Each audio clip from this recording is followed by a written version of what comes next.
जंहिं वसीले इंसान पंहिंजनि अहसासनि ख़्यालनि तजर्बनि ऐं मुशाहिदनि खे हुसन असलूब सां बयानु करे थो।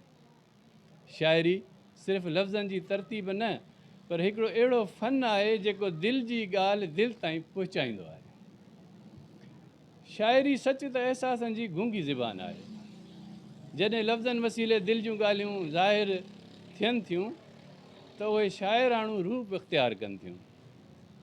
ख़ुशी, ग़म, इश्क, फ़िराक, उमेदी, मायूसी, हुस्न, फितरत, इहे सभु जज़्बनि जा रूप शाइरीअ में बयानु थियनि था। शाइरी हुस्न जो फ़न आहे जेको हर शइ खे शाइरी हुस्न जो फ़न आहे, हर शइ खे शाइरीअ में ख़ूबसूरतीअ सां पेश कयो वेंदो आहे।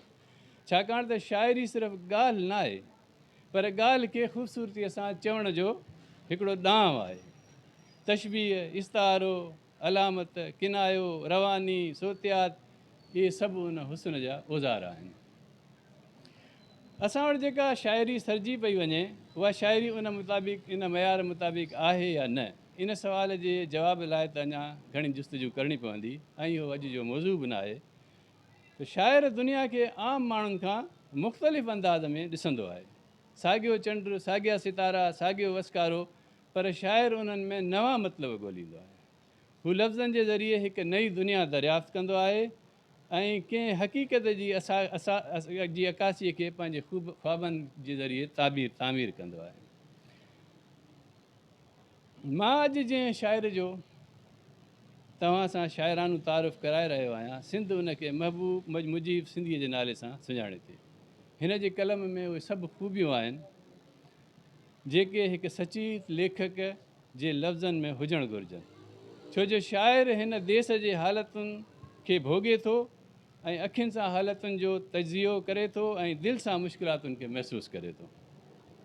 हिन बुखे दौर जी कैफ़ियतुनि नफ़रतुनि जे हिन नगर में बुखियनि हालतुनि जो अहसासु जॾहिं मन में हीउ शाइर सांढे थो, तॾहिं त हीउ चए थो त दर्द ग़ुरबत जो लताड़े यार हलबो, मुश्किलातूं सभु करे अॼु पार हलबो, सिलसिलो हिते जा बजा आ नफ़रतुनि जो, चाहतुनि जो को विछाए ॼार हलबो। संदुसि ही गज़ल फ़ाइलातुनि जे फॉर्मेट ते आधारियल आहे। मुजीब जा ही लफ़्ज़ पढ़ंदड़ खे पाण ॾांहुं छिकण जी भरपूर सलाहियत रखनि था। शाइरीअ जो सभ खां पुराणो ऐं आम मौज़ू इश्क़ आहे। इंसानी इश्क़, उहो रूहानी इश्क़ हुजे, वतन सां इश्क़ हुजे, ज़िंदगीअ सां इश्क़ हुजे, मथियनि समूरनि ख़ासियतुनि सां सरशार हिन शाइर जी शाइरी बि अहसासनि जो अहिड़ो ई अनोखो रंग रखे थी, जंहिंमें फितरत जा समूरा रंग आङुरियुनि जी आबशारनि मां फुटी जॾहिं ज़मीन ते ड्रोड़ थियनि था त रूह ताईं उन्हनि जी तासीर खे महसूसु करे सघिजे थो। शाइरीअ में फितरत जहिड़ो की ॿूटा, गुल, बरसाति, चंड, दरिया खे अलामतुनि जी सूरत में पेश कयो वेंदो आहे। अहिड़े क़िस्म जूं कई शाहकार शयूं मुजीब सिंधीअ जे शाइरीअ जो खे छुही रहियूं आहिनि। हुन जे अहसास जो ठहियलु ही पोर्ट्रेट त पढ़ी ॾिसो, जंहिंमें राति जे गुज़रगाह जी ॻाल्हि, जाग जे सपननि जो दर्द, सुर ऐं साद ते मन खे मदर मूसीक़ीअ सां मेलाप जो जज़्बाती मंज़र कंहिं राॻीअ जी लफ़्ज़नि जे रूप में कीअं ॻाए वेठो आहे। हू चए थो, राति सॼी आहे गुज़री जागी, राति सॼी आहे गुज़री जागी, यादि इहा ई तुंहिंजी जागी, साज़नि जहिड़ा नाज़ करीं थो आहियां ॼण मां कोई रागी, साज़नि जहिड़ा नाज़ करीं थो आहियां ॼण मां कोई रागी। मुंहिंजे नज़र में हीअ जेका रूह खे गरमाइण वारी शाइरी आहे, सा लफ़्ज़नि जी मूसीक़ी आहे, अहसासनि जी शिकल आहे, ख़ामोशीअ जी ज़बान आहे ऐं दिलनि खे ॻंढण जो ज़रियो आहे। इहा न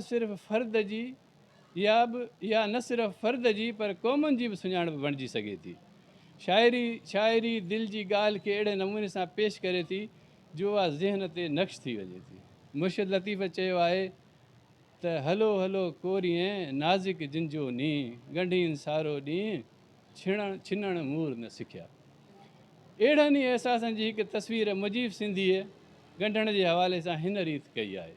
हू चए थो, हथु यार सॼण तुंहिंजो किथे हाण छॾींदुसि मां, हथु यार सॼण तुंहिंजो किथे हाण छॾींदुसि मां, तो पाण चयो हो बसि हर राह ॻंढींदुसि मां।